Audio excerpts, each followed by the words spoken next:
Welcome to the Mental Space with Dr. Adrienne. I hope that you have been listening in on this conversation. If you have not, we do not have time to go back and do a recap for you because there's way too much information that I'm trying to get from these gentlemen. I'm joined today by Detectives Velazquez and Quinn, and they are the stars of Deadly Case Files on TV1, and we are talking all things mental health, law enforcement, and anything else we want to talk about. So before we went to break, I was asking the question in terms of the screening process versus when you all started back in the 80s in terms of what it is today, because we've seen such an uptake or seemingly of police brutality. And so I'm just curious how much conversation is had on the front end when somebody raises their hand and says, yeah, I want to be a police officer?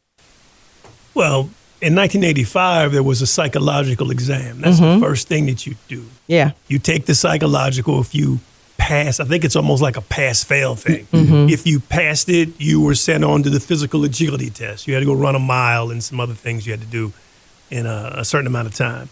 If you were later put onto the street, that was it. You really got no other intervention like on a regular basis unless you did something what people would consider out of the ordinary. People would say it was out of the ordinary.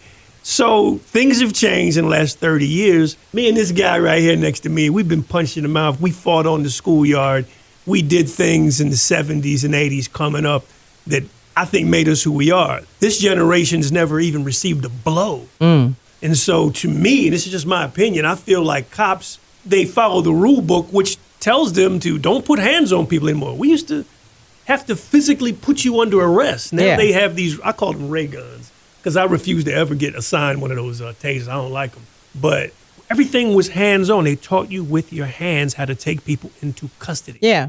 They also, while they didn't teach you at the academy how to deal with people that are in crisis, be it mental or otherwise, you had veterans that knew all the people that were going to crisis regular. Yeah. And they would tell you, okay, when you go over to Miss Sarah's absolutely. Yeah. So that's now gone.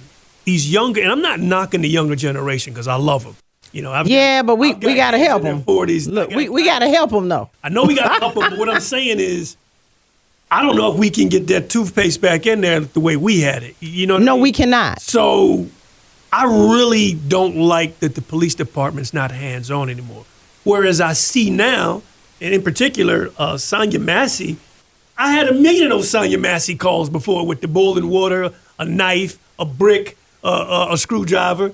You don't kill nobody for that. Right. Like we would just, I discussed it with one partner on the way over here and said, why not just close the door, let the water boil down? Right. That's just common sense. And sometimes this generation, they don't use their commons. Yeah. Or perhaps the fear and anxiety or narcissism, like or implicit bias. Yeah, let's not leave that out. All of that, and so which to me, if the psychosocial assessment on the front end is comprehensive enough, somebody should not be able to fake that, but unless they are a psychopath, because a psychopath can go in there and fake it. Let's talk about that. Yeah. Let me present a scenario. You have a college student, someone graduates, they go to high school, they go to college. And then all of a sudden at 21, 22, they decide they want to be a police officer. Yeah. They do a psycho assessment, a psychological examination. They say, you're fit to be a police officer. In my 22 years on the force, the only psychological evaluation I ever had was my pre-employment. Now, imagine all the trauma of how much trauma did a college student go through? Absent of any, there could be some personal stuff that went on, but on a continuous basis, you're going to class, getting drunk at the frat house. Yeah, you're having a good time. But now, fast forward 5, 6, 7 years on the force, how much trauma have you experienced? Yeah. How much has that shaped your behavior, and how is that transferring over to dealing with the community? Right. They don't test regularly. I never had a Myers-Briggs personality test.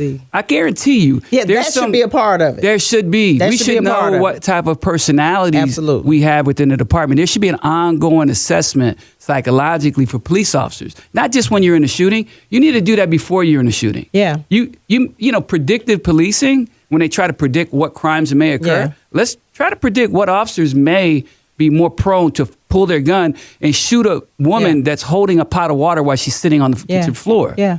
Yeah. But they didn't do that. Yeah, right? and so that's why I'm saying that whatever it is that's in place is not enough.